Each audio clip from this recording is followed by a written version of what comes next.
आइए, आपका स्वागत है बिहार टॉपर्स के एक और नए वीडियो में। आज हम एक बहुत ही दिलचस्प सफर पर निकलने वाले हैं। हम बिहार के भूगोल को समझेंगे, खासतौर पर यहाँ के नक्शे, नदियों और गंगा के मैदान को। हमारा मकसद ये जानना है कि बिहार की ज़मीन कैसी है और यहाँ की नदियाँ मतलब इस राज्य की किस्मत कैसे तय करती हैं। बिल्कुल। और ये सिर्फ आप देखें तो पहाड़ों और नदियों का अध्ययन नहीं है। ये समझने की कोशिश है कि क्यों बिहार का एक हिस्सा बाढ़ से जूझता है और दूसरा सूखे से। ये तो बिहार की आत्मा को समझने जैसा है। चलिए, तो सबसे पहले बिहार के नक्शे को ही देखते हैं।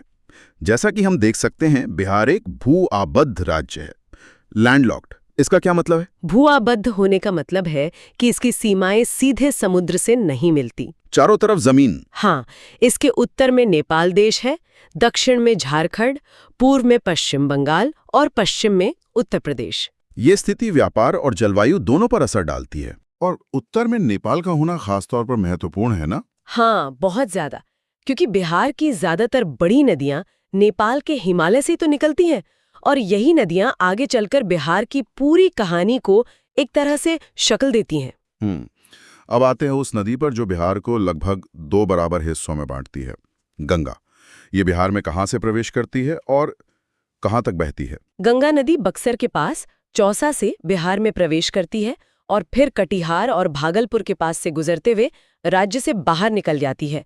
बिहार के अंदर इसकी कुल लंबाई लगभग 445 किलोमीटर है। इसे बिहार की जीवन रेखा मतलब लाइफलाइन भी कहा जाता है और साथ ही ये उत्तरी और दक्षिणी बिहार का विभाजन भी करती है। बिल्कुल, गंगा के कारण ही बिहार को दुनिया के सबसे उपजाऊ जलोढ़ मैदानों में से एक होने का गौरव प्राप्त है। हिमालय से आने वाली नदियां अपने साथ जो उपजाऊ मिट्टी लाती हैं, वो यहीं जमा होती है। अच्छा। और उसी से ये उत्तरी गंगा का मैदान और दक्षिणी गंगा का मैदान बनता है। चलिए, तो अब इस विभाजन को और गहराई से समझते हैं। पहले बात करते हैं उत्तरी बिहार की नदियों की। नक्शे में घाघरा, गंडक, बागमती और कोसी जैसी नदियां दिख रही हैं। यहाँ दिलचस्प बात यह है कि ये सभी नदियाँ हिमालय से निकलती हैं, इसलिए ये सदानीरा हैं। सदानीरा यानी पेरेनियल। हाँ, मतलब इनमें साल भर पानी रहता है। हाँ बिल्कुल, क्योंकि ये पहाड़ से उतरकर समतल मैदान में आती हैं, ये अक्सर अपना रास्ता बदलती हैं और अत्यधिक विसर्पण करती हैं। विसर्पण मतलब मियांड्रिंग। हाँ, मतलब सांप की तरह घूम कर चलती हैं। और इसी में कोसी नदी का नाम सबसे ज्यादा आता है। उसे तो बिहार का शोक भी कहते हैं।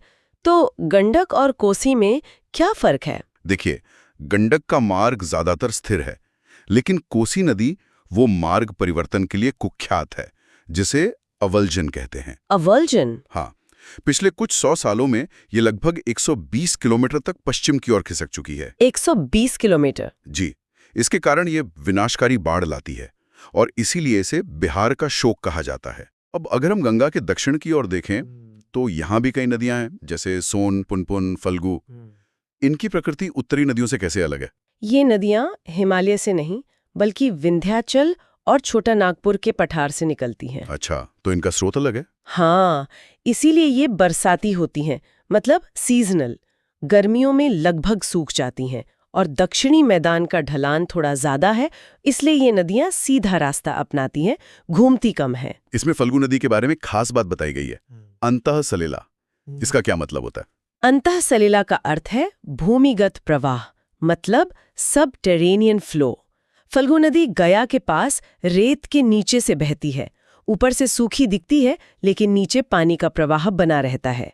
अरे वाह, ये तो बहुत ही अनोखी बात है। जी, और इसका धार्मिक महत्व भी बहुत ज्यादा है। तो इसका मतलब गंगा ने बिहार को 2 ऐसे हिस्सों में बांटा है जिनकी समस्याएं एक दूसरे से बिल्कुल अलग है। एकदम सही। उत्तर बिहार, जहां सदानीरा नदियों के कारण बाढ़ और जल जमाव यानी फ्लड और वाटर लॉगिंग से परेशान रहता है। वहीं दक्षिण बिहार बरसाती नदियों के कारण अक्सर सूखा संभावित मतलब ड्रॉट प्रोन क्षेत्र बन जाता है। और नक्शे में उत्तर में चौर और मन और दक्षिण में टाल क्षेत्र भी दिखाए गए हैं। जी, ये क्या है? हाँ, उत्तर में नदियों के रास्ता बदलने से जो झीलें बनती हैं उन्हें चौर या मन कहते हैं। ये ऑक्सबो लेक्स होते हैं। Oxbow lakes. वहीं दक्षिण में गंगा के किनारे के निचले इलाके टाल क्षेत्र कहलाते हैं, मतलब टाल एरिया। ये मॉनसून में डूब जाते हैं, लेकिन रबी की फसल के लिए बहुत बहुत ही ज्यादा उपजाऊ होते हैं। तो आज हमने देखा कि बिहार का भूगोल विरोधाभासों की एक कहानी है। एक तरफ हिमालय की देन है जो उपजाऊ मैदान बनाती है, तो दूसरी तरफ वही नदियां बाढ़ का कहर भी लाती हैं। और दक्षिण में पठार है जो सूखा देता है, लेकिन खनिज भी देता है। और बिहार के भूगोल की ये कहानी यहीं खत्म नहीं होती है। अगली बार हम बिहार के भूगोल की इस कहानी को और आगे ले जाएंगे और यहाँ के वनों और वन्य जीवों की दुनिया में उतरेंगे। तब तक के लिए इजाजत दीजिए।